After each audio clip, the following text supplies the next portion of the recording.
आज की वीडियो में मैं आपको क्रिएटिव टेस्टिंग का एनालाइज करना बताऊंगा कि आप कैसे जो हमने पिछली वीडियोस में फेज वन बनाना सीखा था उसको हमने एनालाइज कैसे करना है, कैसे हमने उसको स्केल करना है। बहुत से लोगों को मैंने देखा है कि वो कैंपेन्स तो बना लेते हैं, वो एड्स तो बना लेते हैं, लेकिन जब जहां वो फंसते हैं ना वो होता है कैंपेन को स्केल करना, कैंपेन को एनालाइज करना।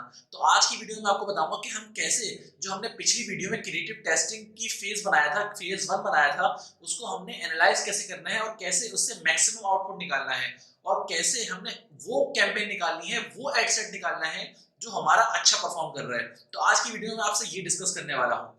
तो चलिए हम पॉइंट्स को स्टेप बाय स्टेप डिस्कस करते हैं। मैंने कुछ पॉइंट्स लिखे हैं अपनी स्क्रीन पर, वो आप देख सकते हैं मेरी स्क्रीन पर। पहला क्या है मेरा, analyse phase one campaign after 5 days. जैसा कि मैंने पिछली वीडियोस में बताया था आपको कि कैंपेन वन यानी फेज वन आपने क्या करना है, आपने 5 दिन, एटलीस्ट 5 दिन चलाना है। 5 दिन चलाने से पहले आपने कोई भी एनालिसिस नहीं करना। 5 दिन हो जाए उस कैंपेन को चलाते हुए, उसके बाद आपने एनालिसिस करना है। ये चीज आपने मेरी हमेशा याद रखनी है। 5 दिन बाद करना है, इससे पहले टच भी नहीं करना कैंपेन को, फेज वन की। तो आप फॉर एग्जाम्पल 5 दिन हो गए, उसके बाद अब हम देखेंगे कि हमारी कैंपेन क्या कर रही है, कौन सी परफॉर्म कर रही है, क्या परचेसेस आ रही है, क्या रिजल्ट आ रहे हैं। 5 दिन बाद हमें देखना है। तो उसके बाद हमारा सबसे पहला पॉइंट है सीटीआर। सबसे पहले हमें देखना है कि तीन, फॉर एग्जाम्पल मैंने पोस्ट बनाई थी, 3 एड सेट बनाए थे, मैंने देखा कि तीनों का सीटीआर में से सबसे बेहतरीन सीटीआर कौन सा आ रहा है। और जो सबसे बेहतरीन सीटीआर आ रहा है ना, उसको मैं एक अलग शीट पर, अलग नोटपैड पर लिख लूंगा कि इस पोस्ट का या इस वीडियो का मेरा सीटीआर बहुत अच्छा आ रहा है। बस मैंने नोट कर लेना है स्टेप बाय स्टेप। उसके बाद क्या करना है, उसके बाद आपने एनालिसिस करना है। मैंने कैंपेन को एनालाइज करने के रेशियोज बताए थे आपको पिछली वीडियो में, आपको मैंने बताया था कि कैसे आप परसेंटेज के ऊपर, एक्सेल शीट के ऊपर एनालाइज कर सकते हो। अगर आपने वो वीडियो मेरी नहीं देखी ना, तो आप वो जरूर देखो, क्योंकि जब हम कैंपेन को एनालाइज करेंगे ना, वो शीट, वो टेबल बहुत इंपॉर्टेंट है एनालाइज करने के लिए किसी भी कैंपेन को। तो आपने दूसरा स्टेप क्या करना है, एनालिसिस ऑफ रेशियो, रेशियो को एनालाइज करना है। उसके बाद आपका आता है cost LPV should be less. Landing page जो कॉस्ट है ना वो शुड बी लेस होनी चाहिए। फॉर एग्जांपल आपने फेज वन में 3 क्रिएटिव टेस्ट किए थे, जिसकी सबसे कम लैंडिंग पेज व्यू आ रहा है ना, कॉस्ट कम आ रही है, उसको आपने अलग से शीट में लिख लेना है और अलग से नोटपैड में लिख लेना है। Simple is that. उसके बाद आपने cost of link clicks, link clicks की कॉस्ट सबसे कम कितनी कैंपेन्स में आ रही है और सबसे कम किस में आ रही है। जब आप 3 से 4 कंपेयर करेंगे ना फेज वन की कैंपेन्स को, तो आपको पता चलेगा कि इस एड सेट में मेरी अच्छी कैंपेन आ रही है, इस एड सेट में मेरी अच्छी कॉस्ट आ रही है और इस एड सेट में मेरी अच्छी कॉस्ट नहीं आ रही। तो आपने क्या करना है, जो अच्छी आ रही है, जिसकी कम आ रही है कॉस्ट लिंक क्लिक, वो आपने अलग जगह लिख लेना है, सेम टू सेम। उसके बाद ROS is an important factor to consider. 10% to 30% of the product price, ये मैंने पिछली वीडियो में ये पॉइंट भी डिस्कस किया था। फॉर एग्जांपल आपकी एक प्रोडक्ट है जो आप 4000 की बेच रहे हो, अब वो प्रोडक्ट आपसे फेसबुक एक कॉस्ट लाने में, यानी एक परचेज लाने में आपसे वो 2000 रुपए ले रहे हैं। तो ये आपकी बहुत महंगी पड़ रही है। आपने ये कैंपेन को आगे नहीं लेकर जाना, आगे लेकर बिल्कुल नहीं जाना। क्यों? क्योंकि आपने हमेशा याद रखना है, हमेशा जो कॉस्ट पर परचेज आनी चाहिए ना, वो 10% और 30% के बीच में आनी चाहिए। अगर 30% से ऊपर आ रही है, तो जैसे कि मैंने आपको बताया भाई, आप कमाओगे क्या, क्योंकि यहाँ पे तो आप फिजिकल प्रोडक्ट बेच रहे हो, यहाँ पे तो आपकी इन्वेस्टमेंट भी लगी हुई है। लेकिन अगर आपकी इन दोनों के दरमियान आ रही है ना, तब आपने वो चीज जरूर देखनी है। मींस मैं एग्जांपल देता हूँ आपको।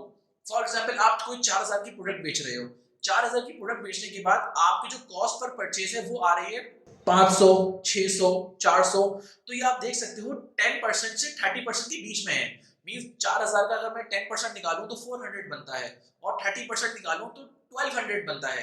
मींस जो मेरी कॉस्ट पर परचेज 400 और 1200 के अंदर आनी चाहिए, ना 1200 के बाहर जाए और ना 400 से कम आ रही तो बहुत अच्छी है, लेकिन आमतौर पर ऐसा नहीं होता।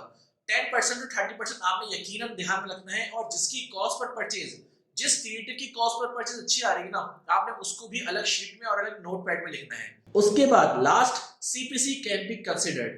CPC can be considered, cost per click can be considered. सबसे आखिर में अगर आपको सीपीसी देखना पड़े तो वो भी आप देखो बिल्कुल, और उसको भी अलग शीट पे लिख लो कि कौन सा सीपीसी मेरा अच्छा परफॉर्म कर रहा है। जब आपने ये सारे जो पॉइंट्स हैं मैंने आपको बताया, ये सारे पॉइंट्स आपने एक जगह लिख लिए और शीट पे लिख लिया, नोटपैड पे लिख लिया और रेशियो को एनालाइज कर लिया, तब आपको पता चलेगा कि कौन सी कैंपेन मेरी अच्छी परफॉर्म कर रही है और कौन सी एड सेट मेरा विनर है। फॉर एग्जांपल मैंने 3 एड सेट टेस्ट किए और 3 एड सेट के मैंने ये सारी चीजें देखी, उसमें से जो दूसरा एड सेट है ना वो मेरा बहुत अच्छा परफॉर्म कर रहा है और वो मेरा विनर है। मींस वो ज्यादातर चीजों में लोगों को बीट कर रहा है, ज्यादातर चीजों में दूसरे एड सेट को बीट कर रहा है। तो उससे क्या होगा, मैंने मुझे समझ में आ गया कि मुझे जो स्केल करना है ना, जिस एड सेट को मुझे स्केल करना है वो मेरा कौन सा दूसरा एड सेट है। और बाकी एड सेट को अगर वो अच्छी रिजल्ट दे रहे हैं तो मैं चलते रहने दूंगा, वरना मैं बंद कर दूंगा उस एड सेट को। और जो इस एनालिसिस के बाद जो मेरी एड सेट बीट कर रहा है ना बाकी लोगों को, उसको मैंने क्या करना है, बाकी एड सेट पे स्केल करना है। Simple is that. आपने ये सब एनालाइज करने के बाद चेक करना है कि कौन सा एड सेट मेरा बाकी एड सेट्स को बीट कर रहा है, उसी को स्केल करना है और उसी को आपने फेज 2 में शिफ्ट करना है।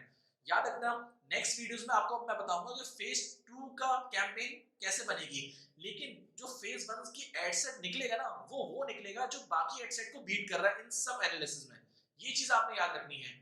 नेक्स्ट वीडियोस में आपको बताऊंगा उस एड सेट को आपने डुप्लीकेट करके आपने क्या करना है, आपने फेज 2 में शिफ्ट करना है और फेज 2 की कितनी कैंपेन्स कितनी एड सेट बनाना है वो मैं आगे डिस्कस करूंगा।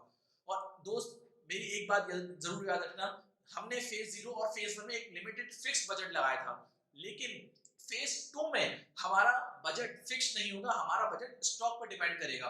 वो कैसे हम उसको एनालाइज करेंगे, कैसा क्या उसका फॉर्मूला होगा, वो मैं आपको नेक्स्ट वीडियोस में बताऊंगा।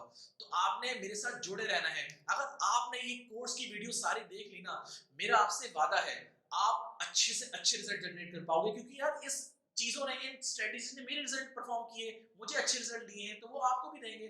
तो मैं आपको स्टेप बाय स्टेप जितना आसान हो सकता है ना आपको समझाना, मैं उतना समझा रहा हूँ आपको, आपको अच्छे से अच्छे समझाने की कोशिश कर रहा हूँ। तो आप मेरे साथ जुड़े रहो, मेरा आपसे ये वादा है आप बहुत अच्छे रिजल्ट जनरेट कर पाओगे इस कोर्स के बाद। ये मेरा आपसे वादा है, I promise you. Next video में आपको फेज 2 के बारे में डिटेल्स दूंगा मैं आपको। फॉर एग्जांपल हमारी, हम चेक करते हैं, हम कोच ये ट्राई करते हैं और हमने ये मान लिया कि फेज 1 में हमारा फॉर एग्जांपल एक क्रिएटिव हमने अच्छा परफॉर्म कर रहा है। अब उसको फेज 2 में कैसे शिफ्ट करना है, फेज 2 की बजटिंग क्या होगी, फेज 2 में कितने एड सेट बनेंगे, फेज 2 में हम करते क्या है, वो मैं एग्जैक्टली आपको एक एक चीज बताऊंगा। उम्मीद है आपको आज की वीडियो पसंद आई होगी। अगर आपको आज की वीडियो पसंद आई तो आप लाइक कर सकते हैं मेरे चैनल को, सब्सक्राइब कर सकते हैं मेरे चैनल को और अपने दोस्तों के साथ भी शेयर कर सकते हैं। मैं मिलता हूं फिर आपको नेक्स्ट वीडियोस में, तब तक के लिए खुदा हाफिज।